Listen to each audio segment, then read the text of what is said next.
வணக்கம், welcome to Chitra Murali's kitchen. கூடாரை வெல்லும் சீர் கோவிந்தா, உந்தனை பாடி பறை கொண்டு யாம் பெரும் சம்மானம், நாடு புகழும் பரிசினால் நன்றாக, சூடகமே தோள்வளையே தோடே சிரிப்பூவே, பாடகமே என்றனைய பல்கலனும் யாமணிவோம், ஆடை உடுப்போம் அதன் பின்னே பார்சோறு, மூட நெய் பெய்து முழங்கை வழிவார, கூடியிருந்து குளிர்ந்தேலோர் எம்பாவாய். இன்னைக்கு வந்து மார்கழி 27. இன்னைக்கு என்னன்னு பாத்தீங்கன்னா ரொம்ப ஸ்பெஷலான ஒரு பிரசாதம் தான் நம்ம பண்ண போறோம். அக்கார அடிசல் எப்படி பண்றதுன்னு தான் பார்க்க போறோம். அக்கார அப்படின்னாலே ஸ்வீட், அடிசல் அப்படின்னா அரிசி. ஸோ நம்ம வந்து வெல்லமும் அரிசியும் சேர்த்து ஒரு ஸ்வீட் தான் பண்ண போறோம். அக்கார அடிசல் இது வந்து ரொம்ப ஸ்பெஷலான ஒரு ஸ்வீட். இதுக்கு ஃபர்ஸ்ட் என்னென்ன வேணும் அப்படிங்கிறத நான் சொல்லிடுறேன். ஏற்கனவே நம்ம வந்து பண்ணி காமிச்சிருக்கோம். அக்கார அடிசல் எதுக்கு பண்றோம் அப்படிங்கிற வந்து கதையும் வந்து நம்மளுடைய ஊர் உலகம் சேனல்ல வந்து சொல்லியிருக்கோம். ஸோ அதோட லிங்க் வேணாலும் கொடுக்குறேன். இது வரைக்கும் பார்க்கல அப்படின்னா கண்டிப்பா போய் பாருங்க நீங்க.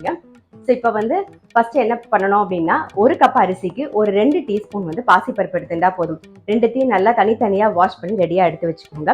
நான் வந்து என்ன பண்ண போறேன்னா, நெய்ல வந்து பாசிப்பருப்பை லைட்டா வறுத்துண்டு அதுலேயே அரிசியும் போட்டு லைட்டா அப்படி பரட்டிட்டு அதுக்கப்புறம் தண்ணியும் பாலுமா மிக்ஸ் பண்ணி தான் விட போறேன். அதாவது ஒரே ஒரு கப்பு தண்ணி அப்புறம் ஒரு 5 கப்பு பால் விட போறேன். எதுக்கு தண்ணியும் பாலும் மிக்ஸ் பண்றேன் அப்படின்னா, அடி பிடிக்காம வரதுக்காக தான் நம்ம வந்து ஒரு கப்பு தண்ணி சேர்க்க போறோம். ஸோ ஃபர்ஸ்ட் இப்போ வந்து நெய் சேர்த்து நம்ம பாசிப்பருப்பை வறுத்துக்கலாம். இப்போ நெய் 1 டீஸ்பூன் விட்டுருக்கோம். 2 டீஸ்பூன் ஊற வச்ச பாசிப்பருப்பை சேர்த்துக்கலாம். நெய்யில் ஜஸ்ட் வாசனை வர அளவுக்கு வறுத்துக்கலாம். பாருங்க, பாசிப்பருப்பு லைட்டாக வாசனை வர அளவுக்கு வறுத்தாச்சு. இப்போ அரிசியும் சேர்த்துடலாம்.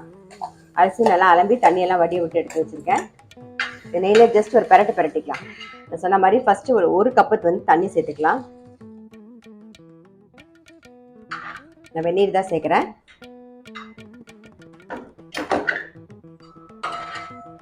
வந்து ஒரு கப்பு தண்ணி சேர்த்துருக்கோமா, சொன்ன மாதிரி ஒரு 5 கப்பு வந்து பால் சேர்த்துக்கலாம். நான் வந்து காய்ச்சின பால் தான் சேர்க்குறேன். அது பால்லேயே நல்லா வேகணும். தண்ணி எதுக்கு விடுறதுன்னா அடி பிடிக்காம இருக்கிறதுக்காக. வேணுங்க நம்ம பால் வந்து சேர்த்துக்கலாம். இப்போ நல்ல அரிசியும் பருப்பும் வேகட்டும். பாருங்க, நல்லா சேர்ந்து வெந்து வந்துட்டு இருக்கு. இன்னும் நல்லா வேகணும், பால்லேயே வேகணும். இன்னும் கொஞ்சம் பால் சேர்த்துக்கலாம். நம்ம பால் வந்து தேவைப்பட நம்ம விட்டுக்கலாம். இதுலயே நல்லா வேகட்டும். பாருங்க, அந்த பக்கம் வந்து சாதம் வேகட்டும். அதுக்குள்ள இந்த பக்கம் வந்து வெள்ளை கரைசல் தான் நம்ம கரைச்சிக்க போறோம். வெல்லம் வந்து ஒரு 2.5 ஒரு 3 கப்பு வரைக்கும் நீங்க வெல்லம் எடுத்துக்கலாம். நான் வந்து ஒரு 3 கப்பு வெல்லம் எடுத்து கொஞ்சம் தண்ணி விட்டு கரைச்சி ரெடி பண்ணி வச்சிருக்கேன். இப்போ இதுல வந்து வெள்ளத்துல கல்லு மண்ணு இருந்தது அப்படின்னா நீங்க வந்து வடிகட்டிட்டு சேர்க்கலாம். அப்படி இல்லைன்னா நம்ம அப்படியே சேர்க்கலாம். இந்த வெள்ளத்துல வந்து கல்லு மண்ணெல்லாம் கிடையாது, அதனால நான் கரைச்சிட்டு அப்படியே தான் சேர்க்க போறேன். இந்த வெல்லம் வேணும் அப்படின்னா மில்க் ஹவுஸ்ல கிடைக்குது. நான் உங்களுடைய அட்ரஸும் ஃபோன் நம்பரும் டிஸ்கிரிப்ஷன் பாக்ஸ்ல உங்களுக்கு கொடுத்துறேன். நீங்க ஃபோன் பண்ணி கேட்டு வாங்கிக்கலாம். ஸோ இந்த பக்கம் பாருங்க, ஆல்மோஸ்ட் நம்மளுடைய சாதம் வந்து நல்லா குழஞ்சி வரணும். பால்லே வெந்து பாருங்க, ஆல்மோஸ்ட் ஓரளவுக்கு வந்திருக்கா. இப்ப இன்னும் கொஞ்சம் பால் சேர்த்துக்கலாம். பால் மொத்தமா விட வேண்டாம், கொஞ்சம் கொஞ்சமா விட்டு நீங்க வந்து வேக வச்சுக்கலாம். வேகட்டும். இல்ல இன்னும் ஒரு ஸ்பூன் நெய் விட்டுக்கலாம். நம்ம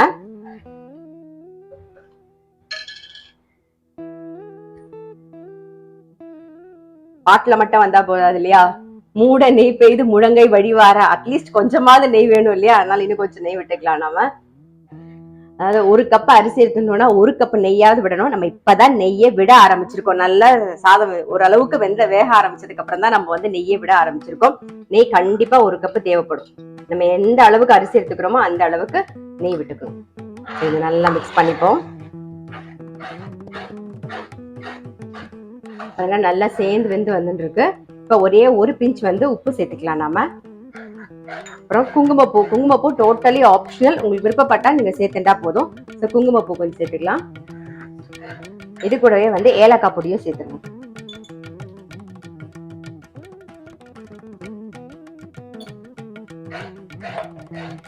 இப்போ வந்து வெள்ளை கரைசலை சேர்த்துடலாம்.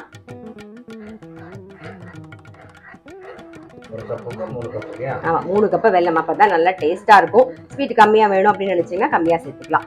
அது 2.5 கப்பு, அதுக்கு மேல கம்மி பண்ணா நல்லா இருக்காது. இதை நல்லா சேர்ந்து வரட்டும். பாருங்க, வெல்லம் சேர்த்து நல்லா மிக்ஸ் பண்ணியாச்சு. நம்ம வந்து இப்ப நெய் சேர்த்துக்கலாம். நீங்க அக்காரம் அப்படின்னு சொன்னோம் இல்லையா, நீங்க சோழிங்கல்ல இருக்கிற பெருமாளுக்கு பாத்தீங்கன்னா அக்காரக்கனி அப்படின்னு தான் பேரு.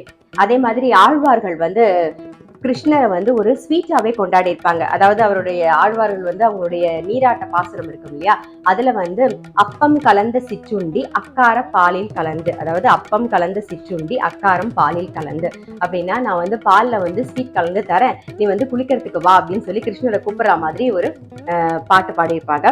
இப்போ வருங்க, நெய் கலந்துடலாம். நம்ம நெய்யை கொஞ்சம் தாராளமா விடுவோம்.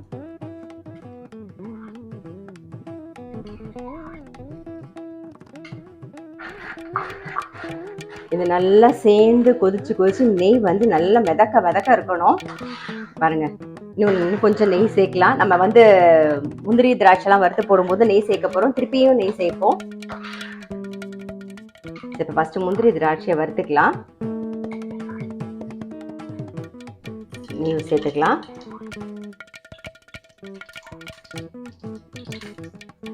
முந்திரி பருப்பை சேர்த்துருவோம்.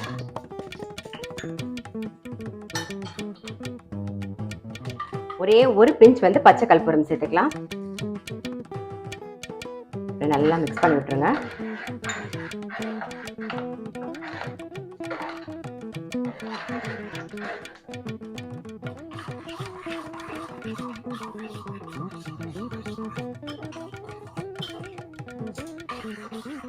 திராட்சையும் சேர்த்துக்கலாம்.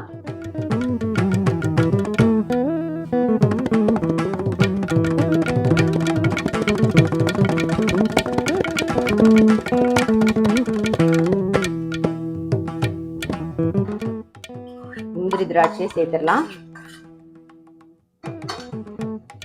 கூடாரவள்ளி ஸ்பெஷல் அக்கார அடிசல் வந்து ரெடி ஆயிடுது. இது ஆற கொஞ்சம் கெட்டிமாயிடும். அதனால ரொம்ப திக்கா இருக்கணும்னு அவசியம் இல்லை.